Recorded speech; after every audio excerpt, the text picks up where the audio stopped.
Using LLCs and corporations for privacy. I want to go deeper on this topic. This has been one that has come up before. It's something people think about.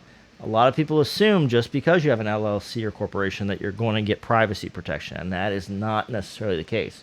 You've got to not only set up that entity, you got to think about what states you're going to end up filing in, what the requirements are in those states, because many states require that the owners and or managers be disclosed in their state filings. So you're tearing a potential hole in that privacy shield or that privacy wall. So what we want to do is we want to structure properly. We want to think about where we're likely to be doing business, what that's going to look like, and how we can build a shield around that.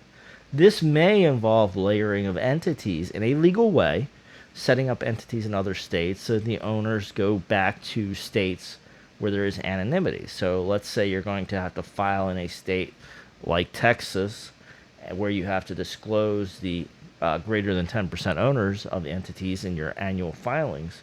You may want to then use a Wyoming entity perhaps as an owner.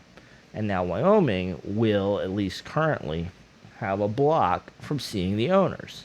There is some new federal legislation coming out, but that's going to be a disclosure potentially just to the government, not a public database. So again, you're still protecting that ownership disclosure from getting out to people where they can just research it on the internet. You want to do the same thing for your manager. I've talked to a number of Texas lawyers that often use trusts in these privacy situations so that the trust name is disclosed, but the people who benefit from the trust aren't necessarily disclosed. All this pointing to just smart planning. Privacy protection, if you want it, if you want to separate your assets, separate your business so people can't trace it back to you, which protects you potentially from unnecessary litigation or other issues, requires proper planning. It requires a multi-step planning, not just a one step of forming an entity. It's going to require layers of planning, which is why you should be meeting with a lawyer who's familiar with money protection, asset protection, so that they can help you build that structure properly.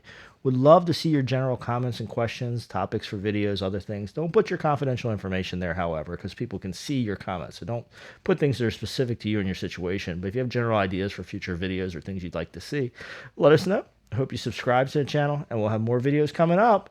And you can go check out our whole library of past videos. Thanks for tuning in today, folks.